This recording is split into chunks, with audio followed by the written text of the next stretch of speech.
एक गांव में एक ब्राह्मण अपनी पत्नी और दो बच्चों के साथ रहता था।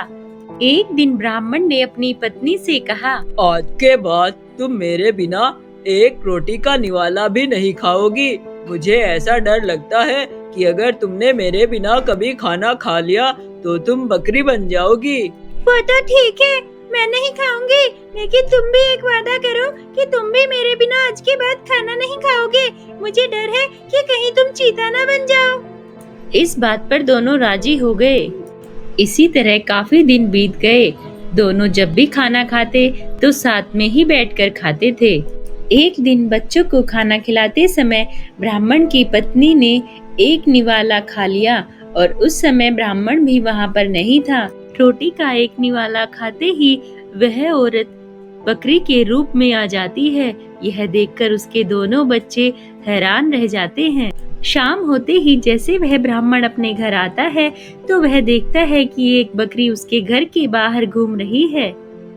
यह देखकर वह ब्राह्मण बहुत दुखी हो जाता है, क्योंकि वह तुरंत जान जाता है कि यह बकरी कोई और नहीं बल्कि उसकी प्यारी पत्नी है। उस ब्राह्मण ने उस बकरी को घर के बाहर एक पेड़ से बांध दिया और उसकी जी जान से सेवा करने लगा। कुछ सालों बाद उस ब्राह्मण ने दूसरी शादी कर ली और वह अपनी दूसरी पत्नी को घर ले आया। ब्राह्मण की दूसरी पत्नी उसके पहले बच्चों को बिल्कुल भी पसंद नहीं करती थी। वह उन्हें समय पर खाना भी नहीं देती थी और हर वक्त उन्हें डांटती रहती थी। दोनों बच्चे बहुत ही परेशान रहते।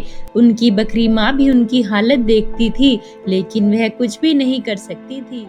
बच्चों की बकरी माँ को यह भी महसूस हो रहा था कि उसके बच्चे अब दिन ब दिन दुबले पतले होते जा रहे हैं। इसलिए उसने अपने दोनों बच्चों को अपने पास बुलाया और कहा, बच्चों, जब भी तुम्हें भूख लगे तो तुम एक डंडी मेरे सींग पर मारना, तो तुम्हारे लिए मेरे सींग से खाना आ जाएगा। बकरी माँ के इतना कहते ही बच्चे ने अपनी माँ के सिर पर डंडा मारा और सींग पर डंडा मारते ही वहाँ पर खाना आ गया। यह देखकर दोनों बच्चे हैरान और खुश हो जाते हैं। उसके बाद दोनों बच्चे भरपेट भोजन कर लेते हैं। धीरे धीरे दोनों बच्चे खुश और तंदुरुस्त हो गए। यह सब देखकर उनकी सौतेली माँ उनसे और भी ज्यादा चिढ़ने लग जाती है। अरे, मैं तो इन्हें समय पर खाना भी नहीं दे रही हूँ, फिर भी ये ऐसे हट्टे कट्टे होते जा रहे हैं दोनों बहन भाई, और ना ही इन्हें मैं प्यार करती। आखिर ये हो क्या रहा है? ऐसे ही समय बीत रहा था। कुछ समय बाद उस ब्राह्मण की दूसरी पत्नी ने एक बेटी को जन्म दिया। अपनी बेटी को पाकर वह ब्राह्मण भी बहुत खुश हुआ।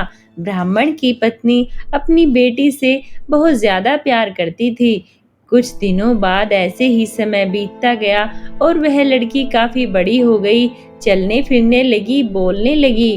तभी उसकी माँ ने उसको अपने सौतेले भाई बहनों पर नजर रखने के लिए कहा और उससे कहा कि देखो बेटा, मैं तुम्हें आज ही सच्चाई बता देती हूँ। वो जो तुम्हारे दो भाई बहन है ना, वो तुमसे बिल्कुल भी प्यार नहीं करते। जब देखो तुम्हारी बुराई करते रहते हैं। इसलिए मैं चाहती हूँ कि तुम अपने बड़े भाई बहनों पर निगाह रखो कि वो कब कहाँ जाते हैं, क्या खाते हैं, क्या पीते हैं और किससे बातें करते हैं। ठीक है माँ, मैं उन दोनों पर नजर रखूंगी।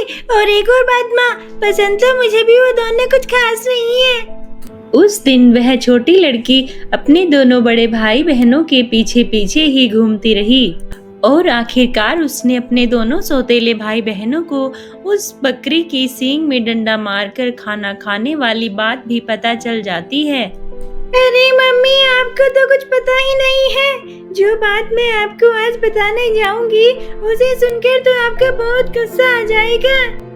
क्या हुआ बेटा, जल्दी बताओ, मुझसे और इंतजार नहीं हो रहा है। अरे मम्मी, मैं आज सारा दिन उन दोनों के पीछे पीछे ही घूमती रही, लेकिन मैंने क्या देखा कि बाहर पेड़ से जो बकरी बंधी हुई है, उन्होंने उसके सींग पे डंडा मारा और उसके बाद उनके सींग से बहुत अच्छा अच्छा खाना बाहर आया। जिसको उन दोनों ने भरपेट खाया, और आप कहते हो कि ये दोनों ऐसा क्या खा रहे हैं? मैं तो इन्हें खाना नहीं देती और ये मोटे होते जा रहे हैं। अच्छा, तो ये बात है। वह बकरी उन दोनों सौतेले बच्चों को खाना दे रही है। अब मैं सोच रही हूँ, ना रहेगा पास तो ना बजेगी बांसुरी। क्यों ना उस बकरी को जल्द से जल्द मरवा ही दिया जाए। अगले ही दिन ब्राह्मण की दूसरी पत्नी ने बीमारी का बहाना बनाकर अपने इलाज के लिए एक हकीम को बुलाया, और उसने हकीम को पहले ही रिश्वत देकर यह कहा था कि वह उसको दवाई के तौर पर बकरी का मांस खाने के लिए बताए। तब हकीम ने भी ऐसा ही किया। हकीम की बात सुनकर ब्राह्मण अपनी पत्नी के लिए चिंतित हुआ।